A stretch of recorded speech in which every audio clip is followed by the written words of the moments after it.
এইভাবে ডিম রান্না করলে ডিমের স্বাদ কত গুণ যে বেড়ে যাবে কল্পনাও করতে পারবে না। আজকে তোমাদের সঙ্গে ডিমের অসাধারণ স্বাদের একটা রেসিপি শেয়ার করব, যেটা একবার খাওয়ার পর একটা কথাই বলবে আগে কেন এইভাবে বানিয়ে খাইনি। আর এটা খেতে ভাত, রুটি, পরোটা, লুচি সবের সঙ্গে জাস্ট ফাটাফাটি।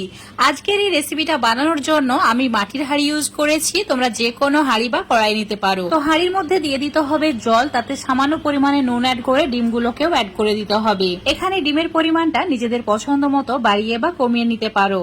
ডিমগুলো অ্যাড করে দেওয়ার পর চুলোর ফ্লেমটা মিডিয়াম টু হাই করে দিতে হবে। 10 মিনিট ওয়েট করতে হবে। 10 মিনিটের মধ্যে ডিমগুলো খুব ভালোভাবে সেদ্ধ হয়ে যাবে। এবার এই ডিমগুলো ঠান্ডা জলে দিয়ে খোসা ছাড়িয়ে নিতে হবে, তারপর এইভাবে কেটে নিতে হবে। একটা সাইড এইভাবে ছোট ছোট করে কেটে নিয়েছি। সব ডিমগুলো একইভাবে কেটে নেওয়ার পর অ্যাড করে দিতে হবে সামান্য পরিমাণে হলুদ গুঁড়ো, তার সঙ্গে অ্যাড করে দিতে হবে সামান্য পরিমাণে নুন। এবার এই নুন আর হলুদ ভালো করে ডিমের গায়ে মাখিয়ে নিতে হবে, তারপরে ডিমগুলোকে ভেজে নিতে হবে। ভাজার জন্য চুলোর উপর একটা হাঁড়ি নিয়েছি, হাঁড়ির মধ্যে অ্যাড করে দিচ্ছি 1 কাপ তেল। এখানে রান্নাটি করতে যতটুকু তেল প্রয়োজন একবারেই অ্যাড করে দেবে। তো রান্নাটি করতে সর্ষের তেল ইউজ করেছি, তোমরা সাদা তেলও নিতে পারো। এখন চুলোর ফ্লেমটা মিডিয়াম টু হাই করে দিতে হবে, তারপর ডিমগুলোকে হাঁড়ির মধ্যে অ্যাড করে দিতে হবে। এবার উল্টে পাল্টে গোল্ডেন হওয়া পর্যন্ত ভেজে নিতে হবে। ডিমগুলো খুব বেশি পুড়িয়ে ফেললে হবে না বা লাল করে ফেললে হবে না, ঠিক এরকম কালার হলেই তুলে নিতে হবে।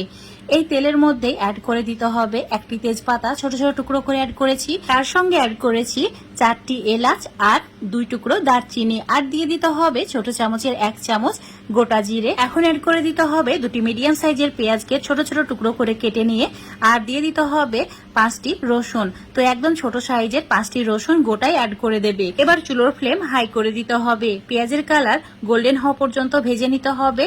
যখন এইরকম কালার চলে আসবে অ্যাড করে দিতে হবে 1 চামচ আদা রসুন বাটা, আর এরই সঙ্গে দিয়ে দিতে হবে 8-10টি গোটা গোলমরিচ। এবার একটু সময় নিয়ে আবারও ভালো করে কষিয়ে নিতে হবে, যাতে আদা রসুনের কাঁচা গন্ধটা চলে যায়। তারপর অ্যাড করে দিতে হবে একটা বড় সাইজের টমেটোকে ছোট ছোট টুকরো করে কেটে নিয়ে, তারপর 2-3 মিনিট হাই ফ্লেমে আবারও একটু কষিয়ে নিতে হবে। টমেটো হালকা সফট হয়ে গেলেই অ্যাড করে দিতে হবে স্বাদ মতো নুন। তো নুনের পরিমাণটা স্বাদ বুঝে কম বেশি অ্যাড করতে হবে। আর দিয়ে দিতে হবে 1 চামচ হলুদ গুঁড়ো, 1 চামচ লঙ্কা গুঁড়ো, তার সঙ্গে 1/2 চামচ জিরে গুঁড়ো, 1/2 চামচ ধনে গুঁড়ো, আর দিয়ে দিতে হবে 1 চামচ কাশ্মীরি লঙ্কার গুঁড়ো। এবার সমস্ত কিছু অ্যাড করার পর ভালো করে কষিয়ে নিতে হবে, মানে 5 মিনিট লো ফ্লেমে কষিয়ে নিতে হবে। এই সময় অল্প করে জলের ছিটা দিয়ে ভালো করে মশলাটাকে কষিয়ে নিতে হবে। ঠিক যখন এইরকম তেল ছাড়তে শুরু করবে মশলাটা একদম ভালোভাবে কষানো হয়ে যাবে। তারপর অ্যাড করে দিতে হবে 4টি গোটা কাঁচা লঙ্কা। এবার একটা বাটিতে 4 চামচ টক দই নিয়েছি, ভালো করে ফেটিয়ে নেওয়ার পর এটা এখন হাঁড়ির মধ্যে অ্যাড করে দিতে হবে। আর টক দই অ্যাড করার সময় অবশ্যই চুলোর ফ্লেমটা একদম কমিয়ে রাখবে, না হলে অফ করে দেবে। তারপর টক দইটা মেশাবে, না হলে টক দই কেটে যেতে পারে। এবার মিডিয়াম আছে 2 মিনিট মতো টক দই ভালো করে কষিয়ে নিয়েছি। কষানো হয়ে গেলেই চুলোর ফ্লেমটা একদম কমিয়ে দিতে হবে। তারপর মিক্সার জারে নিয়ে নিতে হবে 1 চামচ চারমগজ, তার সঙ্গে 7-8টি কাজু। এবার অল্প একটু জল দিয়ে পেস্ট করে নিতে হবে, আর এই পেস্টটা হাঁড়ির মধ্যে অ্যাড করে দিতে হবে। এই সময় চুলোর ফ্লেমটা বাড়িয়ে দেওয়ার পর ভালো করে 1 মিনিট কষিয়ে নিতে হবে। 1 মিনিটের মধ্যে খুব সুন্দরভাবে একদম গ্রেভিটা রেডি হয়ে যাবে। এবার ভেজে রাখা ডিমগুলোকেও অ্যাড করে দিতে হবে, তারপর একটু সময় নিয়ে আবারও কষিয়ে নিতে হবে। যত ভালো করে কষানো হবে এটার স্বাদ তত বেড়ে যায়, মানে খেতে দারুণ সুস্বাদু হয়। তো ঠিক দেখতে পাচ্ছ তেল ছেড়ে দিয়েছে। এবার গরম জল অ্যাড করে দিচ্ছি 1/2 গ্লাস মতো। এখানে জলের পরিমাণটা একটু কমই রাখতে হবে, বেশি দেওয়া যাবে না। তো জলটা অ্যাড করার পর ভালো করে মিশিয়ে নিয়ে ঢাকা দিয়ে 5 মিনিট মিডিয়াম ফ্লেমে রান্না করে নিতে হবে। তোমাদের এখন 5 মিনিট পর দেখাচ্ছি, দেখতেই পাচ্ছ।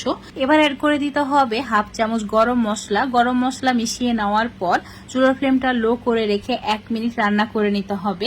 1 মিনিট রান্না করে নিলেই এটা ব্যাস রেডি হয়ে যাবে। গরম ভাত, লুচি, পরোটা সবের সঙ্গে খাওয়ার জন্য সামান্য পরিমাণে ধনেপাতা কুচি অ্যাড করে ঢাকা দিয়ে এইভাবে রেখে দিয়েছিলাম। এখন তোমাদের 5 মিনিট পর দেখাচ্ছি, মানে চুলোটাকে অফ করে 5 মিনিট রেখে দেওয়ার পর তোমাদের দেখাচ্ছি। দেখতে পাচ্ছ কত সুন্দর একটা কালার এসছে।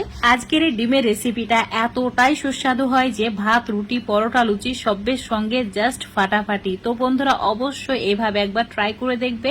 আশা করছি এটা খেয়ে তোমাদের অনেক ভালো লাগবে। আর যারা ডিম খেতে ভালোবাসো তাদের কাছে তো একদম অমৃত। আজকের রেসিপিটা ফেসবুক পেজ থেকে দেখলে পেজটাকে ফলো করে নেবে, ইউটিউব থেকে দেখলে চ্যানেলটাকে সাবস্ক্রাইব করে রাখবে আর এরকম রেসিপিগুলো পাওয়ার জন্য। এটা যদি ভুল করে কাউকে খাওয়ানো হয় সারা জীবন তোমার প্রশংসা করতে বাধ্য হবে। তো বন্ধুরা অবশ্যই একবার ট্রাই করে দেখবে।